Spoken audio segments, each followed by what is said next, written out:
This is the second question which you have asked me in the doubt. Sine inverse 3 by 5 plus cos inverse 12 by 13 is equals to sine inverse 56 by 65. Actually what it is, आप इस question को ऐसा भी लिख सकते थे. एक इसका करने का तरीका ऐसा था, अगर आप चाहते तो आप इस क्वेश्चन को ऐसा लिख सकते थे.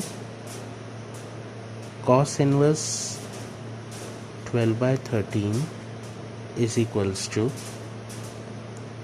sine inverse 56 by 65 minus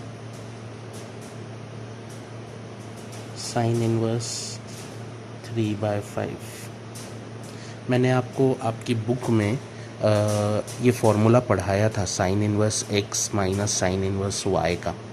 मैंने जो नोट्स आपको भेजे थे फॉर्मूलेस, आप अगर ग्रुप में देखोगे तो वहाँ पे ये फॉर्मूला मैंने लिख के ग्रुप पे डाला था आप लोगों को.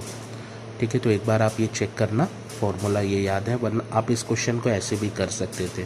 वरना इस क्वेश्चन को, ये एक तरीका था इस क्वेश्चन को करने का. दूसरा तरीका, आपके पास एक फ्रीडम रहती है कि आप किसी भी इन्वर्स ट्रिग्नोमेट्रिक फंक्शन को किसी और फंक्शन के टर्म्स में भी कन्वर्ट कर सकते हो. मतलब जो यहाँ पे cos इन्वर्स x है, अगर आपके पास cos इन्वर्स x है तो आप इसको लिख सकते हो sine inverse under root of 1 minus x square. ये फॉर्मूला मैंने आपको बताया था कि साइन इन्वर्स एक्स को कॉस इन्वर्स एक्स में कैसे बदलना और कॉस इन्वर्स एक्स को साइन इन्वर्स एक्स में कैसे बदलना. तो अगर आपके पास कॉस इन्वर्स एक्स है, यहाँ पे कॉस इन्वर्स एक्स था, तो मैं उसको साइन इन्वर्स एक्स में कन्वर्ट कर सकता था.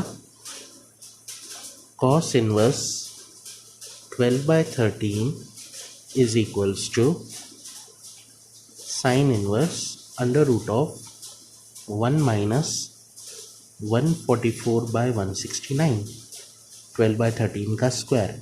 और एलसीएम लेता तो ये बन जाता sine inverse under root of 25 by 169 means sine inverse 5 by 13. मतलब cos inverse 12 by 13 can be replaced by sine inverse 5 by 13. तो अब मैं ये क्वेश्चन को ऐसा लिखता, sine inverse 3 by 5 plus sign inverse 5 by 13 sine inverse x plus sine inverse y. अब इसका तो डायरेक्ट फॉर्मूला है आपके पास में, बस फॉर्मूला अप्लाई करो, you will get the final answer, है ना.